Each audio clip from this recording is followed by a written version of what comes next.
शांति। आज का विषय है मन मनाव भव की स्थिति में स्थित रहो तो औरों के मन के भावों को जान जाएंगे। कैसे?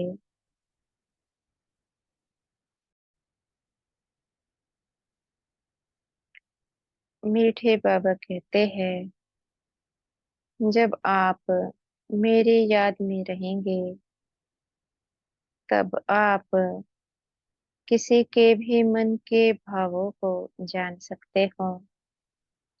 क्योंकि जब बाबा के निरंतर याद में रहते हैं तो आत्मा की करंट चारों ओर फैलने लगती है।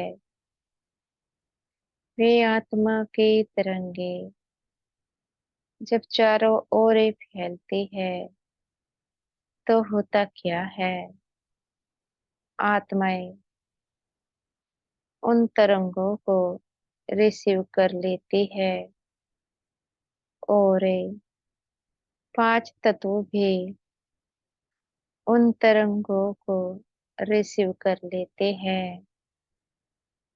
जब कोई आत्मा संपर्क संबंध में आती है उनके ऊपर उस आत्मा का प्रभाव होता ही होता है, जिसकी तरंगे चारों ओर फैल रही थी।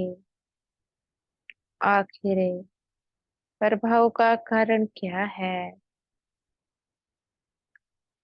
आत्मा ने योग अग्नि से अपने को पवित्र बना लिया है।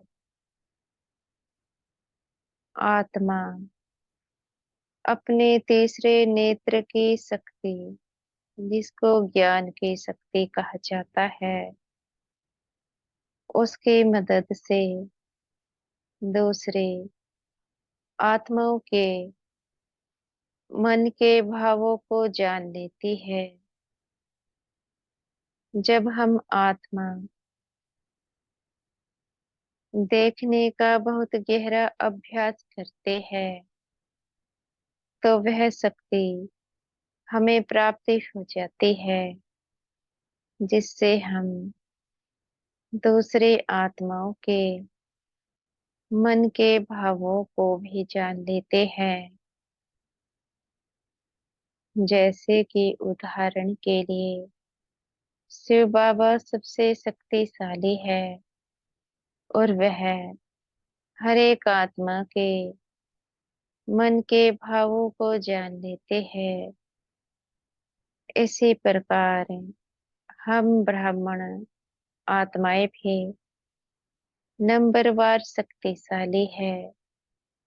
हम भी अपनी शक्तियों के प्रयोग से दूसरी आत्माओं के मन के भावों को जान सकते हैं। जो शक्तिशाली आत्माएं होती है वे शिव बाबा के समान ही होती है। जो क्वालिटी शिव बाबा की, वही क्वालिटी उन आत्माओं की भी होती है और वही आत्माएं दूसरे आत्माओं के भावों को जान सकते हैं। अगर आज हम किसी आत्मा के मन के भावों को नहीं जान सकते हैं तो इसका अर्थ है शिव बाबा की याद कम है। याद कम होने के कारण शक्तियों की कमी है। जब तक शक्तियां भरपूरता में नहीं होती है तो कैसे किसी के मन के भावों को जाना जा सकता है। बाबा के याद से उन सभी शक्तियों को प्राप्त करके और उन शक्तियों को प्राप्त करने के लिए तो मन मनाभव का पाठ पक्का करना पड़े।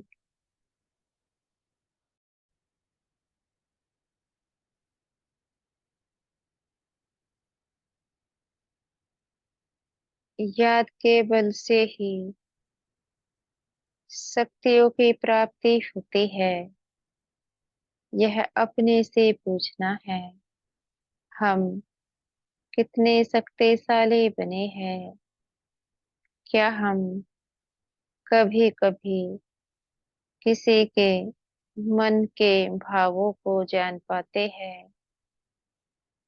अगर हम कभी कभी किसी के मन के भावों को जान लेते हैं, तो हमारी शक्तियाँ कुछ ना कुछ कार्य अवश्य कर रही है। अगर हमने कभी किसी के मन के भावों को जाना ही नहीं है, तो इसका अर्थ है हमारी शक्तियाँ कार्य नहीं कर रही है। प्रश्न, क्यों हमारी शक्तियाँ कार्य नहीं कर रही है? उत्तर है, क्योंकि उतनी शक्तियाँ जमा नहीं की है जो दूसरे के मन के भावों को जान पाए। क्योंकि उतना पुरुषार्थ नहीं किया है। बाबा की याद कम है। जब तक हम पुरुषार्थ में आगे नहीं बढ़ते हैं, तब तक वे शक्तियाँ आई कहाँ से? इस समय आत्माओं के मन के भावों को जानना बहुत आवश्यक है। क्योंकि जब हम आत्माओं के मन के भावों को जान लेते हैं, हम आत्माओं के अनुसार ही उनको शुभ कामनाएं और शक्तियां दे देते हैं, और उनको परिवर्तन करना सहज ही हो जाता है। जब तक हमें यही मालूम नहीं है कि आत्माएं हमसे क्या चाहती है, वह मांगती कुछ है और हम देते कुछ है, तब तक उनका कल्याण कैसे हो सकता है? जब तक उनके अनुसार उनको प्राप्ति नहीं होती है, तो उनको सुख कैसे मिल सकता है?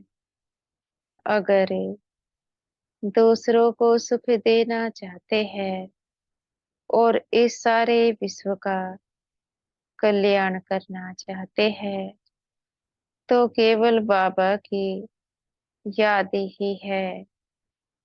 बाबा की याद से ही शक्तियाँ हमें प्राप्ति होती है।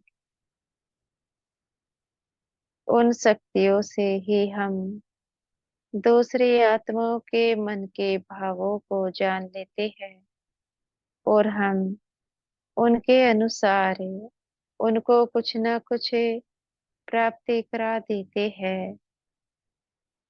जब उनको प्राप्ति होगी, तभी तो वे हमें सहयोग देंगे। क्योंकि इस समय आत्माएं सुख चाहती है। सुख की कमी के कारण आत्माएं भटक चुकी है। अगर उनको सुख देना चाहते हैं, तो बाबा से गहरा योग लगाना पड़े। जब गहरा योग होगा, तभी तो शिव बाबा के समान बन सकते हैं। शिव बाबा की शक्तियों को प्राप्त कर सकते हैं। और गहरा योग लगाने के लिए शिव बाबा को चलते फिरते याद करने का अभ्यास करना पड़े। जब तक एक शिव बाबा के साथ संबंध नहीं जोड़ते हैं, तो बाबा की याद बुद्धि में ठहर नहीं सकती है। गहरे योग का अनुभव भी कर नहीं सकते हैं। इसलिए इस संगम युग पर से बाबा एक से ही संबंध ही जोड़ना है और विश्व का कल्याण करना है। अच्छा। ओम शांति।